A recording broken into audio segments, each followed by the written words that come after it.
Narayan, Devatma. Welcome. Narayan Atmalila. Thank you so much for having me back. Yeah, thank you for being here. And I like to talk with you about Yoga Nidra for sleep. You're Devatma from Tripura Yoga, and you have your own YouTube channel, Tripura Mandala. You also have your own Tripura Yoga, where you give all kinds of workshops, especially Yoga Nidra, because you started this 10 years ago. You also write yourself a lot of Yoga Nidras, and you recently started Tripura TV. Well, I would like to talk with you about Yoga Nidra for sleep. Can you tell why is a short Yoga Nidra more effective than a nap?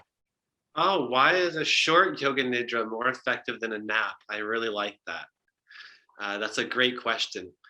And I think then it helps maybe to understand more fully one of the key points of Yoga Nidra. To answer this question, we should understand maybe the first point, at least the first point that I teach my students in the teacher's training courses, which is that Yoga Nidra is a practice of relaxation and awareness.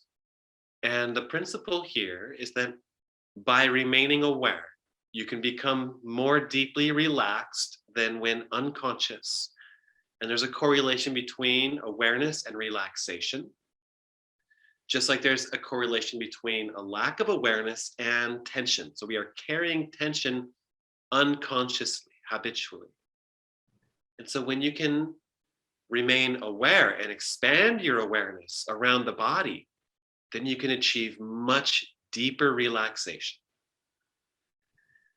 And so in this way, in just a short Yoga Nidra session, you can get much deeper relaxation by staying aware and rotating your awareness around the body, rotating your awareness with the breath, and in the way calming these parts of your being as well. Great. Here you see Swami Satyananda. He tells about relaxation. Relaxation does not mean sleep. Relaxation means to be blissfully happy. It has no end. I call bliss absolute relaxation. Sleep is a different matter. Sleep gives only mind and sense relaxation. Bliss relaxes the Atma, the inner self. That is why in Tantra, Yoga Nidra is the doorway to Samadhi. And can you tell me, Devatma, why is relaxation so important in Yoga Nidra? When you're relaxed, you're naturally, aren't you? When we are tense, we become uptight and we don't know how to act, or we behave irrationally. But when you're relaxed, you just act naturally. You don't even question how to act. So relaxation returns you to your true nature. And this idea of having a true nature, we could say then we have an individual nature, which is our prakriti, your nature, which is your physical constitution. And this is different in everybody. You have to know your own prakriti through just becoming very sensitive and to not only the foods you eat, but just the different environment that you're in and things that might trigger or upset or calm or relax you, becoming aware to all of that.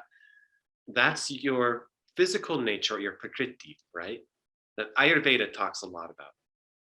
And then there is your Atma Swarupa, which is your spiritual nature. And your Atma Swarupa, these are things like the qualities of your natural state of being, things like bliss, things like joy, contentment, serenity, tranquility. And we mistake oftentimes these things for the objects of the senses. And although it's true, Swami Satyananda used to say like this, he would say, yes, chocolate is sweet, a rose does smell good, but bliss, joy, contentment, happiness. These are qualities of yourself, not the objects of the senses. And so relaxation returns us to your natural state. And in your natural state, you can release all that tension, you can release all that stress, and just experience those soul qualities of contentment and bliss and joy that are always there, always there. We just have to reduce the distractions of the ego mind and the emotional mind, and that bliss is already there. You wrote a lot of Yoga Nidras for insomnia. Can you tell me a bit about Yoga Nidra and help for people with insomnia? This is great. You've given a lot of really great information here. This is a wonderful summary of a lot of what I've already taught in a lot of the courses and workshops that we've been doing the last couple of years. But as your audience is reading this, I would like to also add that Yoga Nidra for insomnia is so useful because this is a technique. The technique itself has power. And if you just do the technique, it yields the results, right? It's like taking a pill. You take a pill, you're going to get the prescribed effect. You do Yoga Nidra, you're going to relax. And so it's not only the facilitator. Yes, of course, the facilitator and their voice and their pacing and their confidence and all of this, of course, it's going to have a difference. But it's kind of hard to do Yoga Nidra wrong, actually. The technique itself is so rock solid. And it's a scientific, systematic approach to relaxation. And here's what I mean by that, is that we are starting with the gross layers of our being, the physical body, and then we're working our way inward to the more subtle levels of our being. The breath comes next, and then the mind itself we address in the deeper stages of Yoga Nidra. And so by going from gross to subtle, you are gradually, gently achieving relaxation over time.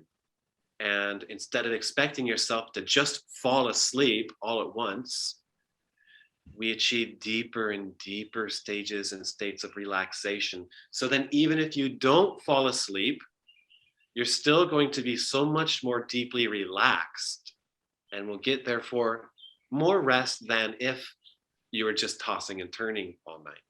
Yeah, we have brainwaves. And can you tell a little bit what is happening when you are undergoing a Yoga Nidra? We've seen we can chart out sleep as going through these different levels of brain waves. You know, some people would think, oh, it's probably pretty linear, right? Most people think, oh, you probably start off up here at beta or gamma, beta, and you go down through alpha, then theta, then delta, right? And then when you wake up, you come back up. That's not true at all. That throughout the night, we go down, then up, and then deeper, then up, and then there's REM, and it's not at all like you might suspect it is. And so when we do Yoga Nidra first, then instead of starting off here in beta, you're actually starting here in alpha. Any relaxation technique, including meditation, will bring you into alpha state pretty quickly. The key, the trick is to stay awake in meditation as you go deeper into theta and delta.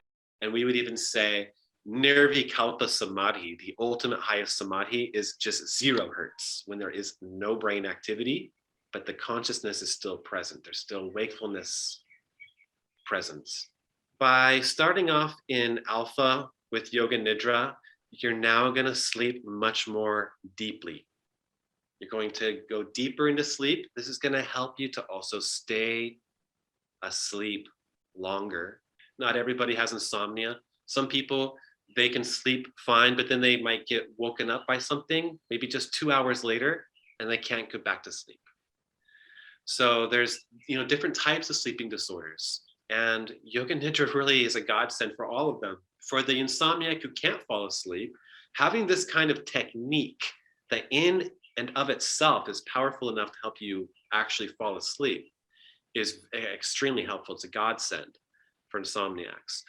But it will also help you achieve deeper, longer sleep as well. So it will also help for other types of sleeping disorders. And then when you wake up, you slept deeper with uninterrupted sleep for so many hours. You're so much more well rested. You have more energy. And you can also address whatever issues and problems there are in your life that's keeping you from sleeping at night. Because otherwise it creates a vicious cycle. And this is where actually Yoga Nidra for insomnia really shines, because it doesn't really matter what exactly the issue is. Anytime that there's a major crisis in our life, whether it's to our health or to our relationship or to our finances or whatever it may be, one of the first things that impacted is what? We can't sleep. And then that just exacerbates the problem, because now you can't sleep, you can't get the rest you need. And so now tomorrow you're drained, you can't address your challenges adequately in life, and the problem just gets worse. Yoga Nidra can really help to break that vicious cycle, because by now getting the rest you need, getting the sleep you need, being able to sleep, to be able to reliably fall asleep, this is going to now help you to be able to overcome the sources and challenges of whatever you're going through much more easily, because you're getting that deep psychological stress relief. Yeah, 3 steps to Yoga Nidra for sleep. First, the body scan, and then focus on the points of contact between the body and the bed.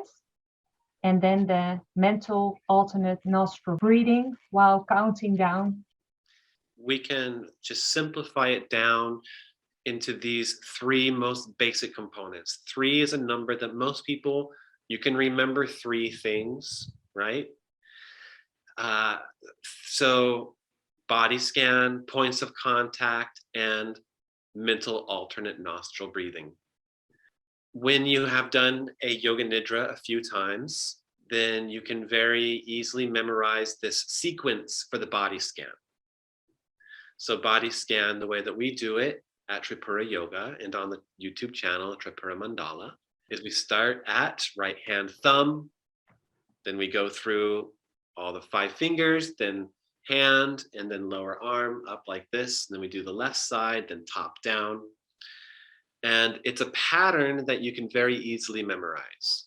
So after you've done this pattern, you can memorize this sequence and lead yourself through Yoga Nidra for sleep at night. And that way, if you're in some kind of profession where, you can't maybe always have access. I know, for example, a lot of stewardesses for the airline companies, they'll have to sleep odd hours. They might just be given like, okay, you've got to just go take your nap now. You need to go sleep right now. Now is your turn. And they need to be able to just sleep. So something like this can help them, but maybe you cannot listen to it out loud for other reasons. Maybe people have partners in the same room with them and you can't listen to something out loud. You don't like sleeping with headphones on. Well, you can memorize these 3 steps. So body scan, as we already mentioned, focusing on the points of contact between the body and the bed. You can go individually through all the points of contact, of which there are 13 primary points of contact. Back of the head, right shoulder blade, right elbow, right hand, right buttock, right calf muscle, left calf muscle, right heel, left heel. However, you don't have to memorize these 13. You can just start to rotate your awareness around the points of contact. And here's what happens. When you focus on these points of contact, you start focusing on the heaviness of the body, the gravity of the earth weighing your body down. Your body starts feeling like it's sinking down into the earth. And this helps you to release that last little bit of muscular tension you might be carrying with you, and to just surrender the physical body. So by the end of these two, 1 and 2, the physical body should be, for all intents and purposes, asleep. Meaning that the physical body is so completely, totally relaxed. You're not tensing or tightening or clenching any muscles anywhere. And so the body is asleep. Now we start to put the mind asleep. And we partner the mind with the breath, because this creates a positive feedback loop. When we start to unite the mind with the breath, then the breath starts to calm down. As the breath calms down and slows down and becomes deep and rhythmical, it helps the mind to calm down and to slow down and to become more soothing, to soothe the mind. And then as the mind becomes more soothed and calm and slows down, guess what? The breath slows down. So it's creating this positive feedback loop. It results in very deep relaxation. If you can actually stay awake for 108 full breaths, meaning you didn't lose count and you stayed with each breath, you'll be in a much deeper state of relaxation than even sleep. If you can stay in that state for just 2 hours, you can get all the rest that you need. It's equivalent to 4 or 5 hours of unconscious sleep. But more than likely what's going to happen, and the reason that we choose such a high number is because is the mind revolts. The mind says, forget it, man. I'm not going to count all the way down from 108. And maybe you'll make it to 72 or something like this. And then next thing you know, it's morning time and you slept the whole night through. Thank you very much, Devatma. Yes, thank you as well. Om Shanti Shanti Shanti Hari Om.